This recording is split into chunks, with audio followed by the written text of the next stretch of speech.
ఈ ఐకాప్స్లో కావాల్సిన మందులని కషాయాలు మనమే చేసుకుంటూ ఉంటాం. ఇది దశపర్ణి కషాయం అంటే 10 ఆకులు. కానీ ఈరోజు ప్రాబ్లం ఏంటంటే అండి, మనకి ఎవరికి సరైన నాలెడ్జ్ లేదు. ఏదో 10 ఆకులు దశపర్ణి కషాయం ఒక్కొక్క తోసిన విధంగా చెప్తాను. అందుకే మన కార్య గారు మీరు చెప్పాలండి, సార్ మీరే చెప్పాలి. ఈరోజు జరుగుతున్నది ఏంటంటే ఎవరి ఇది ఆర్గానిక్ ఫార్మింగ్ లో అథెంటికేటెడ్ ఇన్ఫర్మేషన్ లేదు. మన తాతలతోటే ఆగిపోయింది ఆ ఇన్ఫర్మేషన్. Next generation. సో నాకు వచ్చిన పదార్థాలు నేను చెప్తాను, ఇంకోటి చెప్తే అలా ఒక్కొక్కరు చెప్తున్నారు. ఇది కలపండి అంటారు, ఇది చేయండి అంటారు. ఎవరికి ప్రాక్టికల్ ఎక్స్పీరియన్స్. అందుకే నేను చారీ గారిని ఒకసారి ఉన్నాను, రిక్వెస్ట్ చేశాను. ఆయన దగ్గర చాలా నేర్చుకోవాలి, ఆయన చాలా ఎక్స్పీరియన్స్ మనిషి, ప్రాక్టికల్ గా టెస్టింగ్ చేసిన మనిషి.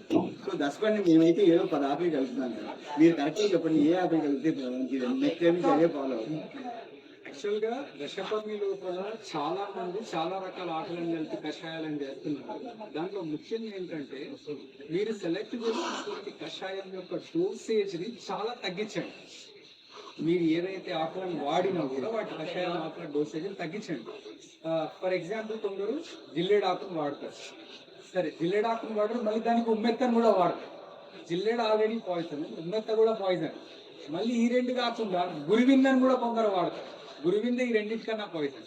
దీనికి తోడుగా ఆముదాన్ని కూడా వాడతారు, ఆముదం కూడా పాయిజన్.